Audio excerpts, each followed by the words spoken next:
Hello and welcome to Heavy Metal Rex. My name is Awais, and today I want to talk about things that we love and not things that we hate. You guys know that I actually read every one of my comments on Facebook, on Reddit, on TikTok, everywhere.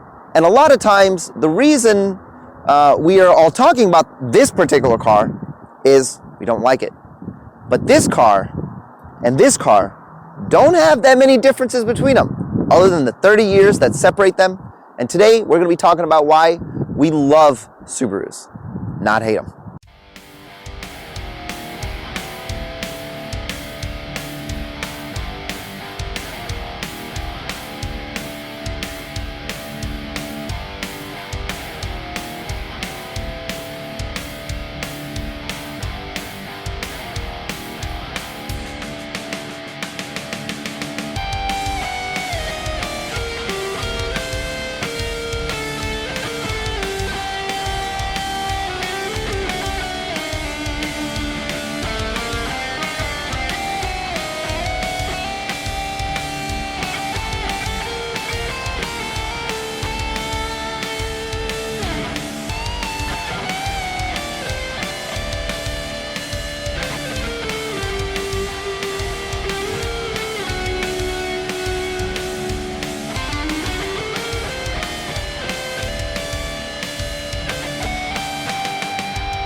So what I have here today is an Impreza WRX from 1994. It's 1 year after its debut at the rally in Finland from the WRC, which it actually went on to win almost 6 titles, which is very impressive for a car. Now, Subaru did have a legacy, pun intended, with their Legacy RS, but I cannot believe that they gave this to Japan, almost the exact same car that was in the WRC.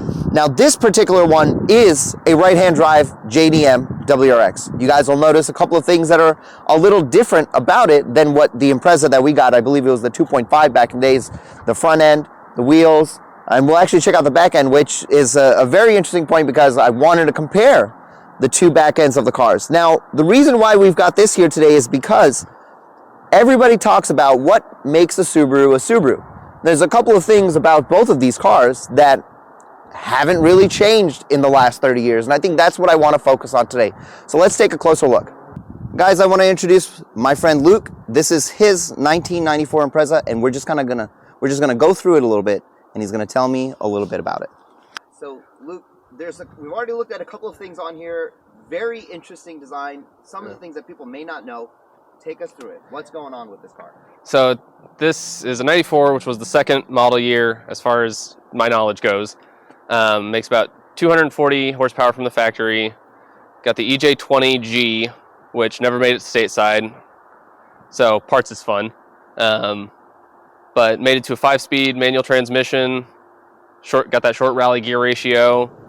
It'll beat just about almost anything across an intersection, which is fun to surprise my friends with. We don't have airbags, we don't have cruise control, no ABS, no traction control. This is the bare minimum, almost the bare minimum to be a car, and I love everything about that.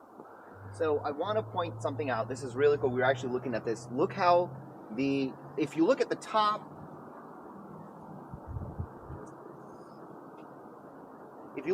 of the car, this hood scoop is actually centered. But now when you look down below, this intercooler is slanted a little bit, and there's this really interesting thing here. Tell me about this. What's going on here? So the intercooler, you got 2 vents that come down from the hood. The rectangular one on the right feeds straight into the intercooler, does the intercooler stuff. And then the other thing, I believe to be, as far as I can tell, it's a shroud for trying to cool off the turbo so it doesn't overheat everything else in the engine. That is very interesting. It's something that obviously we haven't seen, and I wonder if this is the reason why Subaru ended up pushing the turbos underneath the car. Yeah. I mean, that's just a completely random thing. I didn't even think about that until this very second. But as soon as he opened the hood, seeing that, immediately I was like, wow, I didn't even know that's what it looked like down there. All right, Luke. So tell me, you got this car. Clearly, you like Subarus. Yeah. Why this car? So I bought this car because it was hands down the nicest, one of the nicest, cleanest JDM cars I've ever seen. This is only the second car I've ever owned. I bought it right out of college, which probably wasn't the smartest choice, but you know, owning a Subaru generally isn't the smartest choice financial-wise because head gaskets exist. So I bought it, and because I wanted something manual, I wanted something fun. You know, my first car was a 2000 Buick LeSabre, which is about as far from fun and sporty as you can get, although it was comfortable. And so I was looking at, you know, all the JDM importer sites I could find, all the Facebook groups, everything. And my brother sends me this, and I go, oh, cool, you know, WRX, you know, that's really nice looking. You know, it only had like 68,000 miles, and I was like, wow, that's super low. And I just kind of kept going on about my day. A couple days go by, he sends it to me again. He goes, dude, I really think you need to consider this. And so I look at it, I call the dealer. I was like, yeah, this looks really nice. I'm interested. You know, can I get some pictures of the underside? And the guy goes, oh yeah, absolutely. It's super clean. So dude sends me like a dozen photos. Look underneath. You could eat off the underside of this thing. The rustiest part was a single bolt by like in the wheel well. That was the rustiest part. And so I said, you know what? I'm young. I finally have I just graduated college. I got a big boy job. I have money now, which do not give me money. And I decided to buy this. And so I contacted the dealer. I'm like, hey, I want it. Send them my deposit to hold it. I, you know, they'll get the loan taken care of because I financed this car because I really am that dumb. And I had it shipped from Seattle, sight unseen, had it shipped here to St. Louis, picked it up. First day I had it, I blew up the radiator. Happens. Replaced the radiator, and then since then it has been nothing but an absolute joy to drive. I love driving this thing, tearing it around. It's not the fastest top speed in the world, but it makes all the great EJ noises, all the turbo whooshies. It's really fantastic, and I've really fallen in love with the car. So you were saying that there's only like one major mod that you've done. You said you replaced the radiator. Yeah, I did the radiator because that blew up, so I bought an aluminum radiator, put that in. I was having some issues with the engine wanting to cut out, so I replaced the fuel pump with a Walbro 255. So if I ever go up in if I ever replace the ECU to up the power, I've got gas.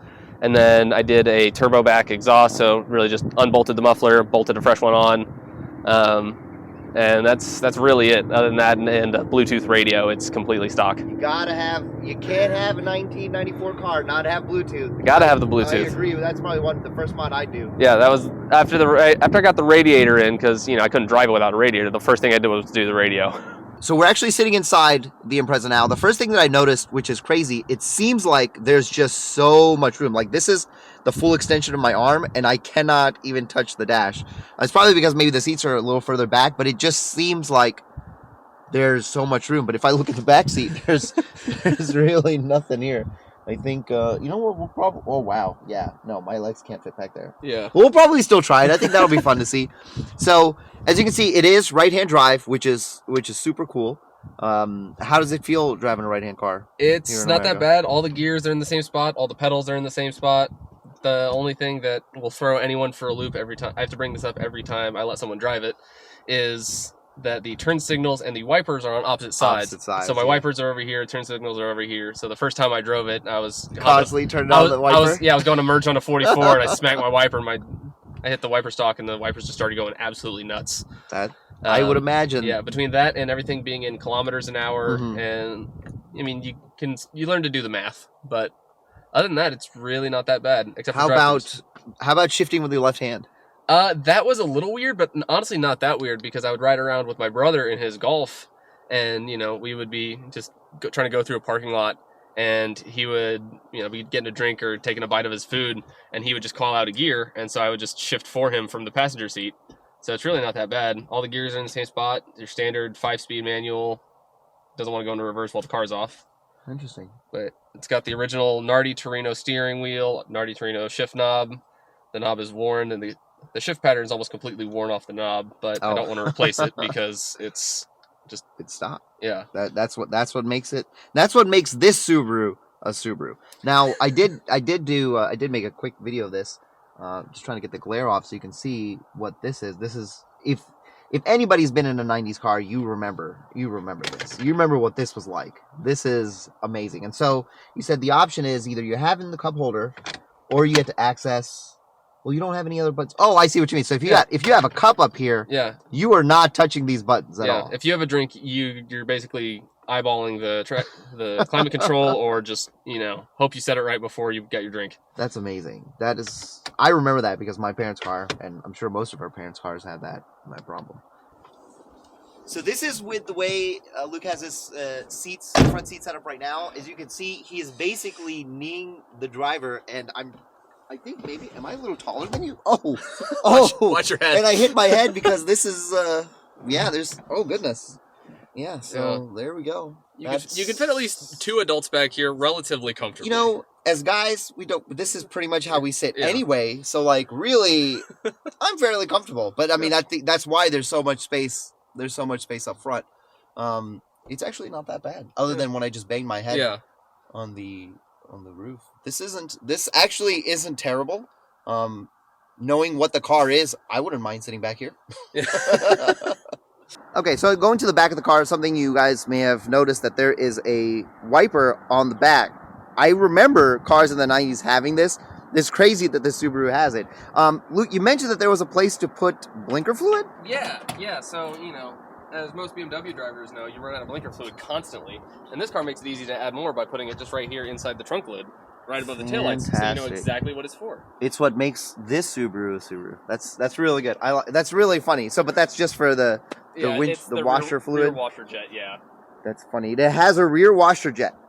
Yeah. That's amazing. So now, you're talking about badging. Tell me about the badging. So there is not a single normal Subaru badge anywhere on this car. It says Subaru in several places, but on the front you have the Impreza badge, and on the back all you have is this sticker that just says WRX Subaru Impreza. There is no actual Subaru badge. It says Subaru on the wheels, on the steering wheel, but nowhere does it have the Stars Subaru logo that we're all. And as far as you know, that's from the factory. As far as I know, that is factory. Okay, something that was brought to my attention. This is 1994, and check this out: plastic cladding on the bumper. What do you have to say for yourself? I didn't put it there. Subaru put it there. Their call. It's, they've made it. But it's got the plastic cladding on the rear bumper and on the sides for extra protection for whenever you're hucking it down a dirt road or... Extra protection. Look at that. It's almost like they knew what the car was going to be used for, or what they intended it to be made for, just safety. Speaking of plastic cladding, look at that. 30 years later, they were like, you know what? These kids mess up these cars so much. Let's just put as much plastic on it as we can to help save them some money. Now, I want to check this out. I actually just noticed this. Like, look at the physical difference of the height and the width of this car. It looks enormous compared to that. Man, I should have brought my measuring tape. I did that in my STI video, and people still talk about how I measured. People still talk about how I measured that bumper, and they're confused why I measured it. But I measured it because you guys keep talking shit about it. Everybody said that it's such a big bumper. I promise you, if I measured that bumper right now, it's probably as it sticks out probably the same amount as the 22. Okay, something that I wanted to do before we continue, I did this with the STI, and that was actually measure the bumper, and people just lost their mind. But I'm going to do it here. I don't have measuring tape, but I'm going to use my fingers. So this is the edge right where the bumper starts. If I turn my finger over, I've got a couple of knuckles, and if I measure it, it actually makes it to this knuckle right here, which is actually like past my knuckle. It's not the most scientific, but this is the best I've got. Now, if I put it over here, look at that. It is, wow, the 1994 Impreza has a bigger bumper than the 2022? How is that even possible? Man, I guess that sucks. I guess that really sucks. Who would have thought? Now, if you remember the STI video, the STI also had the VA STI had a slightly longer bumper. So everybody who still complains about the bumper being so wide, it's not, or so long, because the only thing that gives it the perception that it is instead of the bumper coming all the way around like it did in most previous cars, what they did here was they just cut it out. So it gives you the impression that the bumper is so much longer than it actually is. And I don't know why the hell every time I talk about this car, I end up talking about the bumper. It just seems like something that won't go away. But I almost feel like I need to answer for it because just the perception is what needs to be changed. I love the 94 Impreza. It will always hold a special place in my heart. I wish I had one. Actually, I wish I had this exact one. But now we're going to talk about the 22. And more specifically, I want to know from Luke, Luke, I want you to tell me, when this car came out last year, how did you feel about it? Did you like it then? If you did your minds change? Did you not like it? Here, I'm going to give you the mic and I want you to tell me all about it. So whenever this car came out and I saw like all the press release photos, I kind of had the same knee-jerk reaction that most people did, where it was, oh my gosh, that's so much plastic. But that was because it had the blue. And like now, with cars going the way they're going and everything going electric and gas being kind of starting to go away, I'm just glad they make something with a manual transmission and a reasonable amount of power that's fun. The styling, it's grown on me a bit, especially in this color and the red. That really helps offset some of the plastic, and with the suit, it's a little bit harsher in the Subaru blue or black, but honestly, at this point, it's grown on me, and I kind of like them.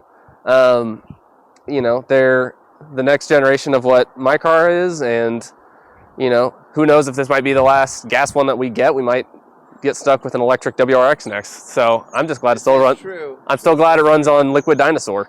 So it's interesting that you say that. A lot of the perception was just looking at it, and the color that you mentioned was when they originally, and from what I remember, the first one they showed was orange, and I thought it looked great. Yeah. But that's where that whole it looks like a Crosstrek came out. But I also admit that the blue, it's not its most forgiving color with the cladding. Yeah. It's like wearing black shoes with blue jeans. Sometimes it just doesn't look good. Yeah. Yeah, sometimes it doesn't work. But yeah, the bright orange, something bright to kind of offset, you get that contrast that really helps out with the styling. I'm an engineer by trade, not an artist, so take that for what it's worth. I have minimal style sense, but I think the color offset really, really helps bring this car around, and especially with what you've done with here with the, get the wheels out just a little bit more, give it a bit more wide stance. It really helps kind of bring this car into its own, drop it down a little bit, and that, honestly, you lower it an inch to half an inch, and that fixes like half the appearance problems that most people have. All right, Luke, hop in. This has door frames. I'm not used to that. So we were talking, and it's not fair to compare a car from 1994 to a car from 2022. So instead of doing that, which again, it doesn't make sense, we're just going to talk about how far we've actually come. Because now, Luke, you said the only other Subaru you've been in is what was it again? It was like a 2018 Crosstrek. Okay, so not that different than what this is, but even comparing this to the 2021 WRX, there's differences here. The seats are more comfortable, the driving position is a little bit better. We have a little bit more creature comforts, and if you've ever been inside of a Subaru, and just like we were in right now, creature comforts aren't exactly what Subarus are about. Most of the time, what we get in a Subaru is just the all-wheel drive and a turbo, and sometimes you don't even get a turbo. So you're sitting in here. Obviously, these are a little more comfortable seats. Yeah, they are not nearly as tight as those are. You can this has cruise control and airbags, which is a nice step. Right. Also having a sixth gear. What we call it is a second fifth. Ah. I always thought man, this is kind of like compact sedan. That's a compact sedan. This is a bus compared to that. Yeah, you can park that anywhere. It's amazing. Maybe not nearly as much as a K car, but it's close. Yeah. And I think that's what I originally liked about those in the first place, because I think the first one I saw back in the day was it was a two-door. Yeah. And I was like, wow, that's a really small, it looks like a really small, fun car. Yeah. And even this four-door, you just ask my head when I hit the door. It's a small car. The things that still exist: turbocharged, boxer engine, many gears, 5 to 6 gears, depending on which one you get. Yeah. The symmetrical mechanical, the mechanical symmetrical all-wheel drive. These things have, 30 years later, this is what they built themselves on, and we still have that. And you think What other car for $30,000 gives you those three things? I made this video with 3 hatchback owners, and they all have old Subarus. And, you know, before we drove it, before we had our final introspect on it, they said, well, it's not a Subaru anymore. And I'm like, really? What makes it not a Subaru anymore? It's a very interesting argument that people make. And I would love for people to be able to elaborate on what is it that means. Because if anything, more than ever, this looks especially more like a Subaru than any Subaru has ever looked like, or any Impreza has ever looked like. Yeah, it's the most modern version of their design philosophy, or however they want to call it. Right. Yeah. And I mentioned this other video as well, every Subaru right now, save for the Legacy and the BRZ, have plastic fenders. All of them. Really? I never thought about that. I didn't either. And some more than others. Obviously, like the Wilderness versions of the Crosstrek and the Outback are more. Yeah. But they're all of them. And, you know, if having 4-wheel drive and a boxer engine is what makes a Subaru, then is this not a Subaru? I'd say it is. There you go. We must just end the video right here, because that's the only thing anybody ever needs to know. but what's the point of making a video if you're not going to drive? Oh, we should go drive that. Want to go drive the cars? Absolutely. Let's do it. Let's go drive these cars. All right, so we're going to take the 22 for a drive, and you get to experience the future. It's weird, isn't it? Oh, so, the clutch is so much shorter. Yep. I have like it's super soft. I have like a mile to go in mine before I have to start worrying about the gas. It's always the first thing that you experience when driving a new manual car you haven't driven is how to play with the clutch. How does the clutch work? Yeah, where does the clutch work? Where is the car gonna kill itself? Oh, it does. The turn signals do the return to center thing. Yep, the one touch. What they call the one touch. Yeah. So everything on this is pretty much stock when it comes to the drivetrain or the driveline. I do have the STI short throw shifter from the factory. Mm-hmm. Nothing else. I have some parts. I have a Billet Works shift plate that I need to put in. I've got the parent actually just sent me a shift stop that I still got to. There's still so many things I got to put in. Oh yeah, is your butt on fire? Well, yeah. So it's a little toasty. So this is the funny. I'm glad that you mentioned that, because people talk about this all the time. A lot of people cannot sit on this chair when it's on 3. But what I do is I don't turn the heater on. Yeah. I just put the chair on 3 and let it cool me from the bottom up, or warm me from the bottom up. Does your car have heated seats? My car doesn't have power seats. Oh, wow. Yeah, okay, yeah. Don't feel so bad, because here's another interesting comparison. 2022 WRX also only has manual seats. I think the Limited has the special seats, but we don't. Yeah, there's a little bit power in there. There's some oomph. And it's twin scroll, so it's going to be right away. So see, we're not so different after all. You know, still no lumbar support. I don't think any trim, even the $42,000 GT, does not have lumbar support. From what actually, you know, it has Recaro, so they said forget lumbar. Yeah. Like, just deal with it. Yeah, like your back's gonna hurt. Well, the great thing is when you start finding these in the junkyard, you can always replace your seats with these. I can't touch the interior of that car. It's all that's right. Other than if I could find an original, if anyone has a 94 radio, I will take it from you just to mount it in there and then wire the actual radio that's Bluetooth somewhere else. You know, we might be able to find you one. If somebody has an original 94 WRX radio, or I'm sure they use the same radio in other car models, I just don't know enough. Interesting. I would like to inquire about getting one. So I am actually doing this thing where I set up a P.O. box and people can send me stuff. Okay. So yes, if you have one, I will. The P.O. box is coming soon. Send it to me, and we'll get it put in Luke's car, and we'll actually make a video on that as like a thank you. Yeah, I've already got the wiring adapter in there. It's all we gotta do is just throw it in there. So one thing that I remember about driving that old WRX, that old one that I was gonna buy a long time ago, was I want to say it was a 95. Okay. And it was a 2-door, and I did drive it. It was automatic, I guess, like four-speed automatic or whatever they used to have back then.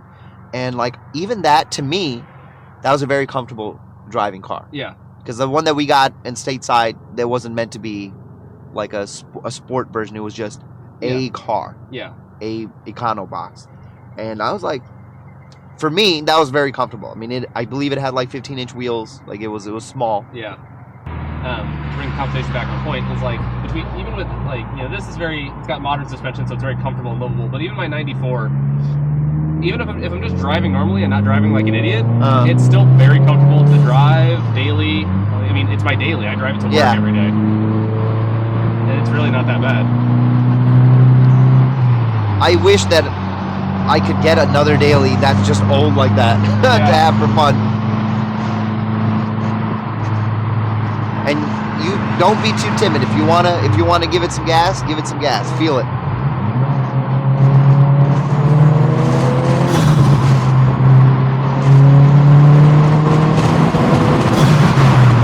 Oh, she scoots.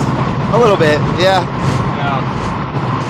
And even like stock, it's a pretty smooth power delivery. Yeah. It's very smooth. It's in my car, if you hit the gas before 3,500, you get all the turbo lag, and it kicks in right at like 3.5. Yep. In this car, you just kind of if you're gonna pop it into fourth, rev match, and you just boost. Yeah, there's no real lag, but you can tell where the boost kicked in. Yeah, there's a second where it takes a second and then it's there. Yeah. In every technical, measurable, definable way, it is better. It looks different, but that's an opinion of style, taste, which one you think looks better. I personally, this is a fantastic car. I love it. I still kind of like mine. But that's what this is what I was going to say. It's the love of Subarus, right? If somebody asked me, would you have this 22 or would you have that 94? And there was no questions asked. I'm going to go for the 94 as well. That's the point, right? But then at the same time, if somebody said, here's this 2014 hatchback, I'm going to go for the hatchback, right? Yeah, I love hatchbacks. That's what I'm going to do. Yeah. But that's what people forget. Like, we shouldn't be divided on which Subaru we like. We all enjoy Subarus, and my channel is all about that. And half the reason I wanted to make a video like this was because so many people have so many problems. This is a Subaru, that's a Subaru. I hate this, I hate that. Don't hate any of them. Just like the fact that they're all Subarus, and you just like some more than you like others. Yeah, like what you like, and let people enjoy things. We're gonna do this quick. Gotta go fast. We're gonna go real fast. All right, figure out how to start this car. Okay, I will move just a little bit. Oh, it's on this side. Wow, that even feels different. Yeah. All right, so here we go. This is actually my first time in a while driving a... Dude, that sounds really good. That is, like you were saying, it's all engine. Yeah. Interesting. Yeah, it is minimal exhaust note. This is gonna... Reverses down and to the right. And there's never any indication of what gear you're in. That's what I was gonna say. I was gonna ask you, how do you know you're in reverse? You just hope. All right, so now the real question is like, am I gonna stall it? Handbrake. Reversing. Oh yeah. Somehow I've forgotten how to drive a manual car. Period. All of my instincts are gone. Where am I? You just kind of guess. So I'm just gonna stay in the parking lot because I see. But it's so weird that like there's this wheeler right here because I'm not even driving on like the right side of the road. Yeah, drive-throughs are tricky because they have to order ahead on like an app, and then I just roll down the passenger window and have them throw it through. I've done that a handful of times. My clutch is so far. It is, but it's almost like right when it's completely out. Yeah. Is where the bite point is, which is so weird. But let's see. We all got insurance, right? Yep. That's the whole point. That's so funny. Yeah, that I can get used to. This I feel like I've already gotten used to that. Yeah. It's not a terribly huge adjustment. Yeah. This is the adjustment right now. And to be honest, does it feel like I'm driving a car from 1994? No. It really doesn't. a couple of things that you guys can't actually see. I feel like the hood scoop is right in my face. Yeah, it is very close. It is incredibly close. But this car, on the inside, it feels like the dash is so far away. Yeah. Yeah, you can't touch it. You still can't touch it, right? Yeah. I think this is all the way back. Yeah, this is all the way back. And was this all the way? Because I did move it up a little bit. It was pretty close to all the way back. Okay. Just ask the rear passengers. Yeah. Yeah, I'll drive my buddies and I'll feel their knees in my back. Like, dude, just straddle the seat. Because of the seat. Yeah. Because the seat's also a little thin, It's and then they're right there. Yeah. So Wow. if someone sits with their knees forward, you just feel the knees right in your spine. Yeah. No exhaust note. It's all just engine. It is all engine. It's like driving a go-kart. Yeah. I hope that was third. Second to third is a little wonky. Yeah. There's almost like a half gear step that feels like it does feel going from second to third. There's like something that like catches almost. It's not that bad. That first turn made me worried, but now I feel like I'm semi in the spot. But also the car is really small. Yeah. So I think there's a lot of forgiveness in how much where you are in the lane. Yeah. It's go around. It's always fun when someone sees this in traffic and knows what it is, because most of the time, I mean, most people on the road, for lack of a better term, they're NPCs. They don't. Yes. They're not paying attention to anything going on. They're just existing, trying to go from A to B. You're absolutely right. Yeah, but people who like see this on the road and know what it is, like they freak out almost. Man, it's just such a weird noise.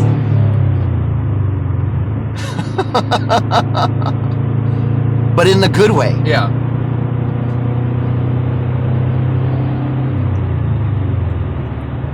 Oh yeah, I'm not going 100. I'm going 60. 60. Yeah, you gotta do math, and it's can't just look at the number.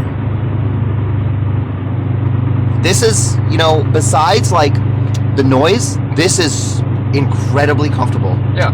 Like, I don't feel, if I just don't listen to it, I don't feel like I'm not in my car. Yeah, and usually I have the radio on, so it drowns out. So, I mean... Yeah, and the steering wheel still feels very... Like, again, it doesn't feel like... This seems like something that could be from, like, early 2000s. Yeah. Or, like, even mid-2000s. Yeah. It feels very good. And it sounds... I probably would not have the radio on as much because it sounds cool. It's, again, very go-kartish. Because, you know how when you're driving a go-kart, the engine's right there? Yeah, the engine's right there. And you feel... It feels good. Yeah. You feel every bump in the road. You feel every little thing you hit. And still, but it's still smooth. Yeah. It's still very smooth. And that's why I was wondering, like, how is the suspension going to hold out? How does everything hold out on it? And it feels good. Except the one part that I'm having trouble with is shifting. Because, first of all, I can barely see it because there's no lights. Okay, we got to talk about that because I'm wearing these shades, and so like it's hard for me to see. On the right stalk, turn the end of the stalk forward. Oh, there it is. There's some light. You get the 90s green. Yes, that's exactly what it is. Yeah, you get the 90s green light up dash. And dude, that is... This is great. This again reinforces how much I want to buy a key truck. Yeah, they're so good. All right, guys, so we just got back from our drives. It was a lot of fun to drive that car, and honestly, I kind of wish that it was mine. How'd you feel about driving the 22? I really liked it. It feels nice and modern. The clutch feels good. It's a lot shorter of a throw with the shifter. It feels comfortable, dailyable, but also nice and fun and fast. But I still kind of prefer mine.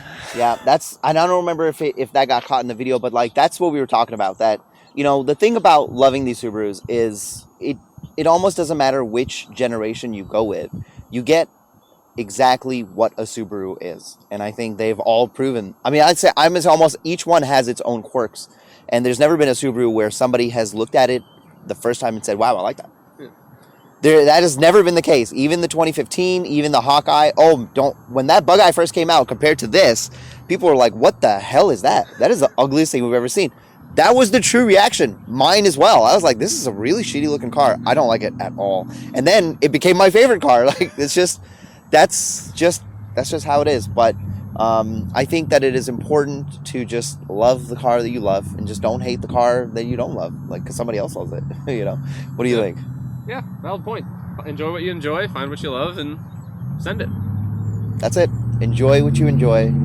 Send it. I hope you guys enjoyed the video. We'll be doing more stuff like this, more just casual, fun, chit-chat type of stuff. Not everything has to be about racing. Sometimes you can just enjoy what the car is without having to go fast. And I know some of you might find that weird, but I truly believe that. Anyway, thank you for watching, and we'll see you guys in the next one.